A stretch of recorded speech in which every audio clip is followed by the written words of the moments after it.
चांद के कलेजे पर कोई निशान है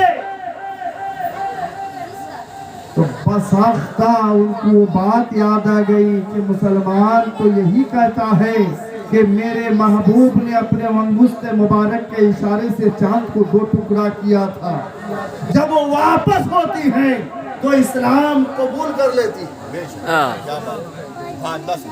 अकल के दुश्मन, अकल पर तुम्हें इतना नाज था, लेकिन अकल जब रहनुमाई करना छोड़ दे, वहां जाके सब बैक की आवाज पुकार उठे कि मुस्तफा अब तुम्हारी बारी है।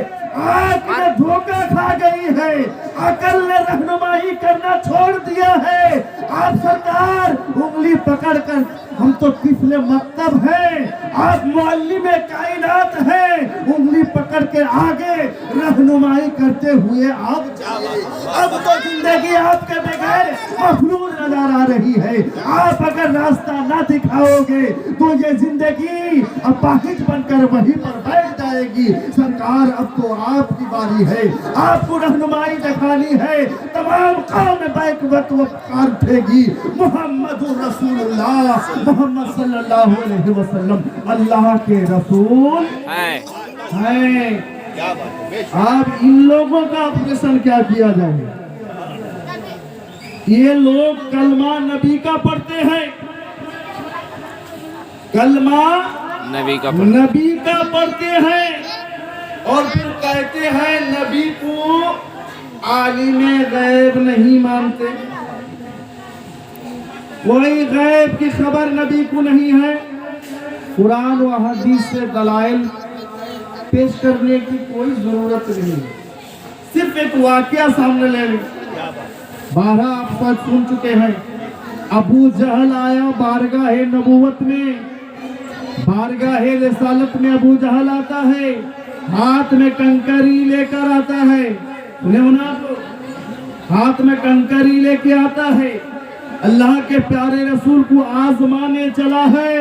वो काफिर जानता था कि जो नबी होता है वो गैब की खबरें देता है, लेकिन ये बुखारी शरीफ तक तो पढ़ लिए हैं, कुरान के मुफस्सिर बन चुके हैं, लेकिन इन्हें नबी का तर्जमा पता नहीं। नबी का ट्रांसलेट करते हैं तो नबी रख देते हैं। हमारा तमाम ट्रांसलेट जब कर ही रहे हो, ट्रांसलेट करने का हक भी अदा करो, नबी का भी तर्जमा करो। नबी तो उसे कहते हैं जो गैब की खबर बताता है। अबू जहल जानता था कि जो नबी होगा तो गैब की खबर बताएगा। कंकरी लेकर बारगाह रिसालत में चला, ये मोहम्मद सल्लल्लाहु अलैहि या हबीबी या रसूल अल्लाह, अगर मेरे मुट्ठी में जो है वो बता दोगे तो ईमान ले आऊंगा। मेरे सरकार ने कहा, एक चचा भी होता था कि चचा अगर ये बता दे कि तुम्हारे मुट्ठी में जो है उसको बता दे, या तुम्हारे मुट्ठी में जो है वो बता दे कि मैं कौन हूँ। सुभान अल्लाह। अबू जहल ने मौका गनीमत समझा, मेरे मुट्ठी में जो है अगर बता देते तो बात आसान थी कि बता देते कंकरिया है, लेकिन मोहम्मद सल्लल्लाहु अलैहि या हबीबी या रसूल अल्लाह, इन्होंने तो सवाल को फेर दिया। सवाल फेर कर बहुत कठिनाई के सामना करना पड़ेगा, लेकिन वो किस दर दौलत की बात कर रहा था उसे पता नहीं था। सामने खड़ा हुआ उसका भतीजा तो नहीं है बल्कि अल्लाह का रसूल है, मुख्तार कायनात है, तमाम दुनिया पर, तमाम कायनात पर जिसकी हुकूमत चल रही है। क्या बात, बेशक सुभान अल्लाह। मेरे सरकार ने कहा क्या तुम्हारे मुट्ठी में जो है वो बतावे कि मैं कौन हूँ? कहा कि अच्छी बात है, वही हो जाए, अगर ये बता दे तो ईमान ले आऊंगा, ईमान ले आऊंगा। मेरे सरकार ने इशारा फरमाया तो कलमा जो अबू जहल के मुट्ठी में है वो वही से नबी की नबूवत की शहादत देंगे। अबू जहल ने गुस्से से कंकरियों को मेरे सरकार की जानिब फेंक दिया कि बड़ी मेहनत से तुझे लाया था, बड़ी मेहनत से तुझे संभाला था, लेकिन तो मेरी मुट्ठी में रहकर मोहम्मद अरबी की नात पढ़ रहा है, उनकी नबूवत का, उनके रसूल होने का शाहिद बन रहा है, शहादत दे रहा है, तो मेरे मुस्तफ़ा के करीब फेंक दिया। ए मेरे सुन्नी मुसलमानों, जब तक मुस्तफ़ा के नामों से रसालत पर आँच नहीं आई थी तो कंकरियां खामोश थी। मुस्तफ़ा ने इशारा किया, अबू जहल इसलिए चला था कि मुस्तफ़ा को बदनाम किया जाए। कंकरियों ने जब मुस्तफ़ा की इस बदनामी को बर्दाश्त किया, मुस्तफ़ा पर कलमा पढ़ लिया, मुस्तफ़ा की नबूवत और रिसालत का ऐलान कर दिया, तो अबू जहल ने कंकरी को फेंका तो कंकरियां मुस्तफ़ा की कुर्बत हासिल हुई। सुभान अल्लाह, सुभान अल्लाह। कंकरियों को मुस्तफ़ा की कुर्बत हासिल हो गई है। ए सुन्नी मुसलमानों, जब तक तुम खामोश रहोगे मुस्तफ़ा की तौहीन की जाएगी, तुम खामोश रहोगे मुस्तफ़ा की शान रिसालत पर उंगली उठाया जाएगा, तुम खामोश रहोगे तब तक तुम काफिर के चंगुल में तो रह सकते हो। जब आवाज उठाओगे देखो कि मुस्तफ़ा की शान पर कौन उंगली उठा रहा है, मुस्तफ़ा की नामों से रिसालत पर कौन उठा रहा है। आवाज दो, पुकारो, उसके खिलाफ आवाज बुलंद करोगे तो तुम भी मुस्तफ़ा के करीब होते हुए नजर आओ। सुभान अल्लाह, सुभान अल्लाह। लेकिन एक नुक्ता आपको समझाना था कि अबू जहल के मुट्ठी में जो कंकरियां थी, ये मेरे सरकार के लिए गैब है, मेरे सरकार के लिए गैब है। गैब है। गैब वो होता है जिसे नहीं देख पाते, है ना। मेरे सरकार के लिए वो गैब है और कंकरियों के लिए सरकार गैब है ना। सरकार के लिए कंकरियां गए, कंकरियों के लिए सरकार गए। हमारे यहाँ सरकार को इल्मे गैब नहीं है, क्या बता रहा है। सरकार जिसे अता कर दे उसने, सुभान अल्लाह, सुभान अल्लाह। क्या बात। सरकार जिसे चाहे गैब की इल्म अता कर दे। बेजुबान बनने लगे। ये गैब सरकार के लिए, सरकार गैब इसके लिए। अब मेरे सरकार ने इशारा किया, वही से कलमा पढ़ते हुए मेरे सरकार की नबूवत और रिसालत पर शहादत दे रही है। तो सरकार ने एक बेजान पत्थर को जबान अता किया। हजरत ईसा अलैहिस्सलाम को ईसा रूहुल्लाह कहते हैं, इसलिए कि हजरत ईसा अलैहिस्सलाम मुर्दे को जिंदा करते थे। हजरत ईसा अलैहिस्सलाम मुर्दा को जिंदा करते थे। जिस्म सलामत है, रूह निकल गई है। जिस्म सलामत है, रूह निकल गई है। इसलिए कि जब तक रूह यहाँ मौजूद हो जिस्म सलामत जिंदा है। रूह निकल जाए, ये हाथ है काम के लिए नहीं, ये पैर है तो काम के लिए नहीं, ये आंख है देखती नहीं, ज़बान है बोलती नहीं, कान है सुनती नहीं। लेकिन यही रूह अगर फिर आ जाए तो ज़बान भी बाकार है, आंख भी बाकार है, कान भी बाकार है, सब कुछ बाकार है। यानी रूह से हमारे जिस्म की जिंदगी मुंसलिक है। सुभान अल्लाह, है ना। वाह। तो ईसा अलैहिस्सलाम उस मुर्दे में जान डालते थे जिसका जिस्म सलामत, रूह को वापस करते थे। फिर कहते थे कुम बेइज़्निल्लाह, अल्लाह के हुक्म से उठ जा, जिंदा हो जा। वो मुर्दा उठ के बैठ जाता था। उठ के बैठने के बाद सामने हजरत ईसा रूहुल्लाह मौजूद होते थे, तो सलाम देता तो किसको देता? ईसा रूहुल्लाह को सलाम देता। जबान क्या होती? कौन सी जबान ले? जिस जबान का वो आदी था, यानी जिस जबान में वो बोलता था। अगर बंगाली है तो बंगला जबान में बोले, अगर इंग्लैंड का रहने वाला है तो अंग्रेजी जबान में बोले, अगर पाकिस्तान का रहने वाला है, कलकत्ता का है तो किसी की उर्दू जबान है तो उर्दू जबान में बोले, है ना। कोई उड़ीसा का है तो उड़िया जबान में बोले, कोई तमिलनाडु का है तो तेलुगु जबान में बोले, कोई कर्नाटक का है तो कन्नड़ जबान में बोले। होता है ना, जो जहां का होता है वो उसी जबान में बोलता था, लेकिन जबान उसकी थी, जान थी, रूह थी, रूह निकल गई थी, रूह को मेरे ईसा रूहुल्लाह ने वापस कर दिया है। लेकिन मेरे सरकार का एजाज तो देखो, मेरे सरकार का एजाज देखो कि उसमें रूह डालते हैं जिसमें रूह कभी मौजूद ही नहीं। सुभान अल्लाह। क्या बात है, सुभान अल्लाह। उसको जबान अता कर रहे हैं जिसकी कभी जबान थी ही नहीं। हाँ, क्या बात है, हाय हाय। उसको इल्म अता कर रहे हैं जिसकी कोई इल्म था ही नहीं। नहीं थी। तो मेरे सरकार की इल्म गैब की इससे बढ़कर क्या मिसाल दे? सुभान अल्लाह, सुभान अल्लाह। इससे बढ़कर क्या मिसाल दिया जाए? लेकिन अबू जहल इसके बावजूद भी ईमान नहीं लाया था।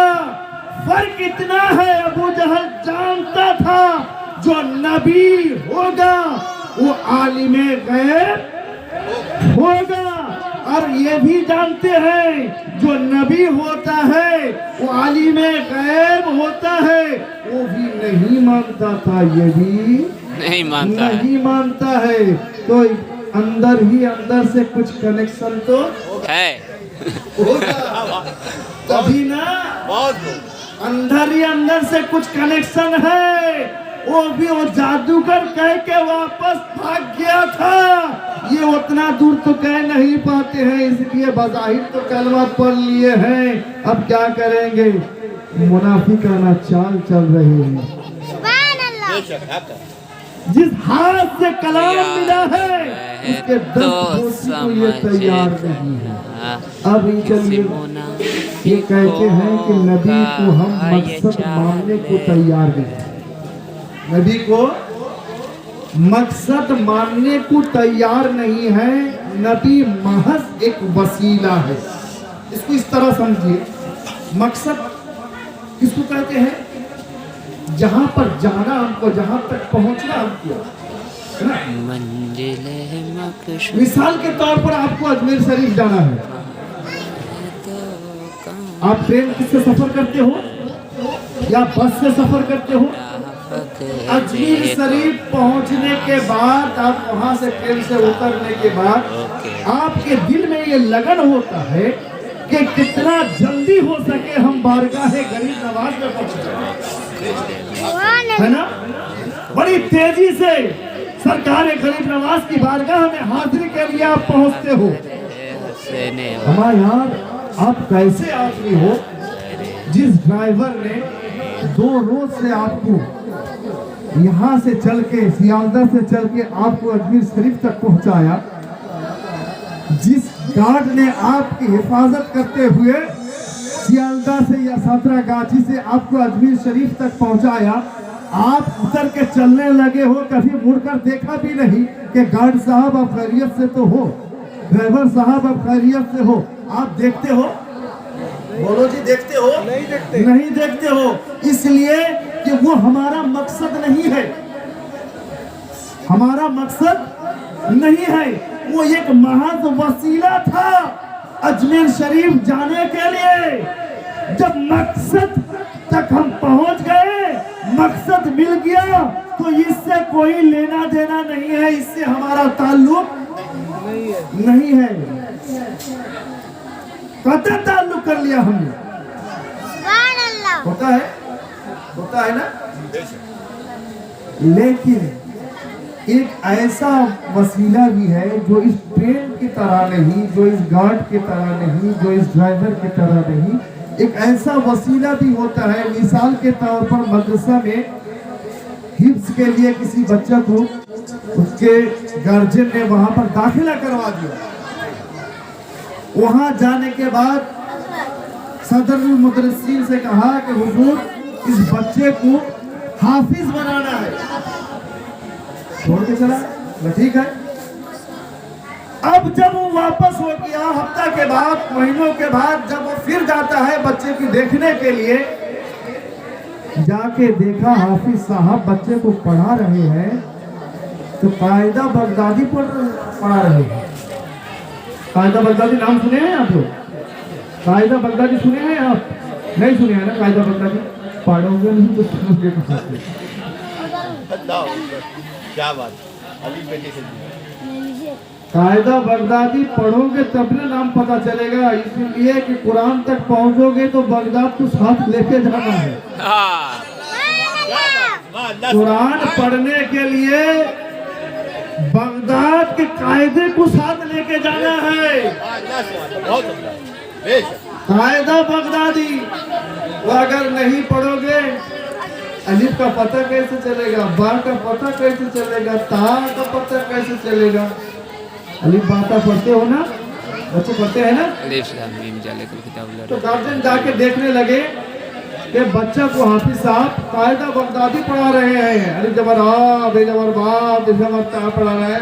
गार्जियन ने देखा, कहा कि अल्लाह, हमने बच्चे को यहाँ पर दाखिला करवाया इसलिए कि बच्चा हाफिज कुरान हो, एक कायदा बगदादी पढ़ाने के लिए तो बच्चे को यहाँ पर एडमिशन नहीं करवाया था। देखा, वापस हो गया। चलो ठीक है, क्या पढ़ा रहे पढ़ने दीजिए।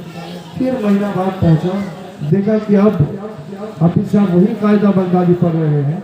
हुरूफ से मिलना, एक हुरूफ तहज्जी है, अलीफ बा ता, हुरूफ तहज्जी है, ये अलग अलग हुरूफ जो है ये आपस में मिलने कैसे मिले ये पढ़ा रहे हैं। बे जबर अब, बे ते जबर बत पढ़ाते हैं ना। बच्चा जो मदरसा में गया है उसे मालूम है कैसे पढ़ाया जाता है। पहले अलीफ बा ता, ये अक्षर कहते हो ना, तो अक्षर से कहना, थोड़ा बांग्ला में कहते हैं इसलिए कि आपके लिए कुछ भारी हो जा रहा है। अक्षर पढ़ाने के बाद, आपकी जबान में पढ़ाते हैं, अक्षर पढ़ाने के बाद उसके बाद जोड़ा कैसे जाता है उसको पढ़ाते हैं। अलिफ बे जबर अब, बे जबर बब, बे ते जबर बत, अलिफ जीम जबर अज, अलिफ दाल जबर अद, ऐसे पढ़ाते हैं ना बच्चे को, पढ़ाते हैं। अब गार्जियन से रहा नहीं गया, ये हाफिज साहब आप, मैंने बच्चे को दाखिला इसलिए करवाया था कि वो हाफिज कुरान बने। मैं पहली मर्तबा आया तो अब कायदा बगदादी पढ़ा रहे हो, अब दूसरी मर्तबा फिर आया तो देखा कि कायदा बगदादी नहीं बच्चा है, इसलिए तो हमने दाखिला नहीं करवाया। हाफिज साहब बड़े ही संजीदगी से समझाने लगे, देखिए अगर बच्चा कायदा बगदादी ना पढ़ेगा, कायदा बगदादी ना पढ़ेगा तो ये कुरान तक पहुंचेगा कैसे? कुरान तक पहुंचने के लिए कायदा बगदादी जो है ये वसीला।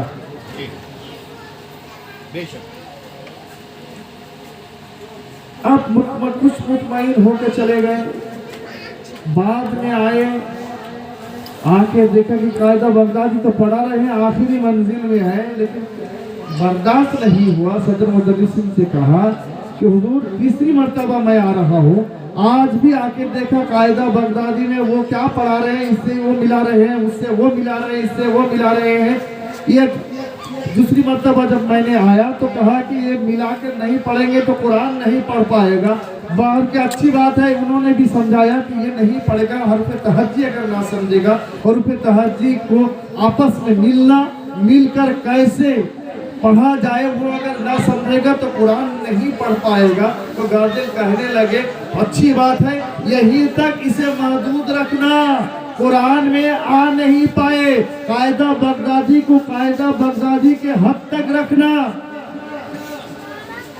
कायदा बगदादी को वसीला है ना, वसीला यहीं पर छोड़ देना, कुरान में कायदा बगदादी ना पावे। सदर मुदर्रिसीन ने कहा कायदा बगदादी कुरान में तो हर जगह पर मौजूद है, अगर कायदा बगदादी को अलग कर दिया जाए तो कुरान ना पढ़ पाएगा ना कुरान हिफ्ज़ कर।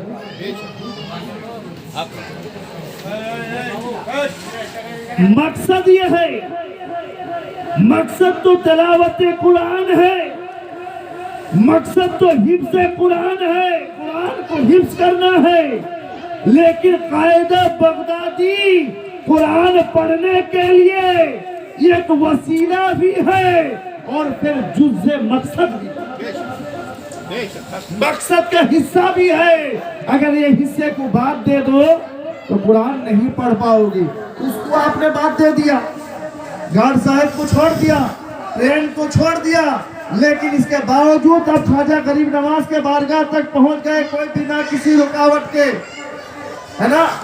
लेकिन कायदा बगदादी को आप अपने उसके प्लेटफॉर्म पर अगर छोड़ दोगे तो कुरान के प्लेटफॉर्म तक नहीं पहुंच पाओगे। तो कुरान मकसद है और कायदा बगदादी जो है वसीला भी है कुरान तक पहुंचने के लिए, और कुरान में भी है यानी मकसद का हिस्सा, यानी जुज़्ज़े मकसद भी है। अब कहते हो रसूल वसीला है महज, मकसद नहीं है। कहते हैं ना रसूल से हमारा कोई रिश्ता नहीं है, माज़ाअल्लाह वो तो मर के मट्टी में मिल गए हैं। कहता है ना जी, ये उसका कोई वनस्पति डालडा टाइप नबी होगा जो मर के मिट्टी में मिल जाता है। मेरे सरकार फरमाते हैं, हदीस कुदसी है, इन्नल्लाह हर्रमा अलल अर्दे अन ताकुला अजसादल अंबियाए फनबियुल्लाह हय्युन युरज़क़ु। मेरे सरकार फरमाते हैं, रब का फरमान है, अल्लाह ने हराम कर दिया है जमीन पर कि वो अंबियाए किराम के जिस्म को खाए। क्या बात, फनबियुल्लाह हय्युन, और अल्लाह के जो नबी हैं, अंबियाए किराम जो होते हैं वो जिंदा है, बल्कि उन्हें रिज़्क़ भी मिलता है। इसीलिए तो मेराज में जब मेरे सरकार गए थे, जब हजरत मूसा अलैहिस्सलाम के कब्र के करीब से गुजरने लगे, आप फरमाते हैं मरर तो बेकब्र मूसा व हुआ युसल्ली फी कब्रिही, कि जब मैं मेराज की शब मूसा अलैहिस्सलाम के कब्र के करीब से गुजरा तो मूसा अलैहिस्सलाम को इस हालत में पाया कि वो नमाज की हालत में थे। सलात के दो माना होता है, नमाज भी होता है, दरूद भी होता है, होता है ना, नमाज भी होता है, दरूद भी होता है। ये हो सकता है कि मेरे सरकार की आमद हो रही है, इसलिए हजरत मूसा अलैहिस्सलाम अपने कब्र में खड़े होकर सलात पढ़ रहे थे, गोया कि मेरे सरकार पर दरूद पढ़ते। सुभान अल्लाह, सुभान अल्लाह। और वहाँ मस्जिद अक्सा में जब गए मेरे सरकार पहुँचे, तमाम अंबियाए किराम वहाँ हाजिर है, मौजूद थे। वही मूसा अलैहिस्सलाम जो अपनी तुरबत में थे वो भी वहाँ हाजिर हैं। हजरत ईसा अलैहिस्सलाम वो भी वहाँ हाजिर हैं। कमोबेश 1,24,000 अंबियाए किराम वहाँ हाजिर हैं। इमामत किसके जिम्मे है? इमामत किसके जिम्मे है? ये हजरत आदम, आप तो अबुल बशर हो, सबके बाप हो, तो इमामत आप ही कर दो। आप कहेंगे, हजरत आदम कहेंगे कि मेरी तकलीफ भी हुई है, किसी और के सकते हैं। ये मूसा अलैहिस्सलाम आप तो कलीमुल्लाह हो, इमामत आप करो। हजरत मूसा अलैहिस्सलाम कहेंगे ये झलक ही तो था तूर पर, गस खा गए एक झलक के लिए। उनके सामने इमामत। ईसा अलैहिस्सलाम आप तो मुर्दा को जिंदा कर देते हो, आप इमामत करो। हजरत ईसा अलैहिस्सलाम कहेंगे मुझे तो नाज इस बात पर है, हम तो यही चाहते थे कि मुझे नबी ना बनाकर उस आखिरी पैगंबर जिनका नाम अर्श से कुर्सी पर है, जन्नत के सजर के हर पत्ते पर जिनका नाम है, खुदा ने जिनके नाम को कभी भी अपने नाम से जुदा नहीं किया है, उस इमाम मोहम्मद सल्लल्लाहु अलैहि वसल्लम की इमामत में आज नमाज पढ़ने के लिए तो हाजिर है। सुभान अल्लाह, सुभान अल्लाह। मगर इंसाफ से बताइए तमाम अंबिया किराम जब वहां पहुंचे, अब इमामत कैसी, मुक्तदी कैसे, इमामत कैसी, मुक्तदी कैसे, तब वो हदीस कुदसी रहनुमाई फरमाती है, इन्नल्लाह हर्रम अलल अर्द अन ताकुला सारिल अंबिया। ये अंबिया किराम अपने अपने कब्रों पर जिंदा है। हम सब तमाम अंबिया किराम को मानते हैं, लेकिन मेरे सरकार सबसे अफजल है। अब बताइए, अब अगर नबी को छोड़ दिया जाए, वसीला का महज वसीला ही है, नबी से हमारा कोई ताल्लुक नहीं है, नबी से हमारा कोई रिश्ता नहीं है, तो सबसे पहले जो काम करना है वो ये है कि कलमा को हम बदल डालें। कलमा को हम बदल डालें। हम कलमा क्या पढ़ते हैं? ला इलाहा इल्लल्लाह मुहम्मदुर रसूलुल्लाह। ला इलाहा इल्लल्लाह, अल्लाह के सिवा कोई इबादत के लायक नहीं है, और मोहम्मद सल्लल्लाहु अलैहि वसल्लम अल्लाह के रसूल है। रसूल है तो प्रेजेंट के लिए कहा जाता है तो प्रेजेंट के लिए कहा जाता है। लेकिन अगर माजी थे, अगर कोई रिश्ता हमारा बरकरार नहीं है, वो अगर मकसद नहीं है, उनसे हमारा रिश्ता टूट गया है, उनसे जो मिलना था वो हमें मिल गया है, अब उनसे कोई सरोकार अगर नहीं है, तो सबसे पहले तुम्हें हम ये दावा करते हैं कि सबसे पहले अपना कलमा बदल डालो। काना लगा दो, काना मोहम्मद रसूलुल्लाह, मोहम्मद सल्लल्लाहु के रसूल थे कह दो। जिस दिन कहोगे उसी दिन मानेंगे कि तुम हिम्मत रखते है ना। जिस दिन कहोगे उसी दिन मानेंगे कि तुम हिम्मत रखते हो। इसलिए कि पहले कलमा बदलो, फिर नबी से अदावत करना। जिनका खाते हो उन्हीं पर गुर्राते हो। है मुनकर अजब खाने गुर्राने वाले, तेरा खाए तेरे गुलामों से उलझे, तेरा खाए तेरे गुलामों से उलझे, तेरा खाए तेरे गुलामों से उलझे, है मुनकर अजब खाने गुर्राने वाले। उन्हीं का खाते हैं और उन्हीं के गुलामों के साथ झगड़ते हैं। हमारे यार पहले तो कलमा बदलो, तब समझेंगे कि नबी हमारे लिए नबी वसीला भी है, हमारे लिए नबी मकसद भी है, जुज़े मकसद भी है और मकसद भी है। जुज़े मकसद का हिस्सा भी है और मकसद भी है। मकसद माने गोल, लक्ष्य, एम, टारगेट है ना। हम तो दम तब लेते हैं जब तक टारगेट में पहुंचते हैं, है ना। और टारगेट में पहुंचने से पहले जो बैठ गया उसको कुछ मिलेगा? नहीं मिलेगा। अगर कुछ लेना है तो टारगेट तक पहुंचना ही है, चाहे वसीला कुछ भी हो। तो नबी अगर तुम्हारे लिए महज वसीला, समझिएगा, नबी अगर तुम्हारे लिए महज वसीला है तो सबसे पहले कलमा बदलो, सबसे पहले कलमा बदलो। फिर कुरान में मेरे रब का फरमान है, क़द जाअकुम मिनल्लाहि नूरुन व किताबुम मुबीन। बेशक अल्लाह की जानिब से एक नूर आया और एक मुबीन यानी बहुत साफ किताब, चमकदार किताब, वजाहत वाली किताब। तो कुरान, ये अल्लाह कुरान को भेजना था तो रसूल को भेजने की क्या जरूरत? लेकिन कुरान के साथ मेरे सरकार को रब भेज रहा है, इसलिए कुरान तो भेज रहे हैं। कुरान मिला भी तो है रसूल के जरिए। कुरान अगर मिला है तो रसूल के जरिए,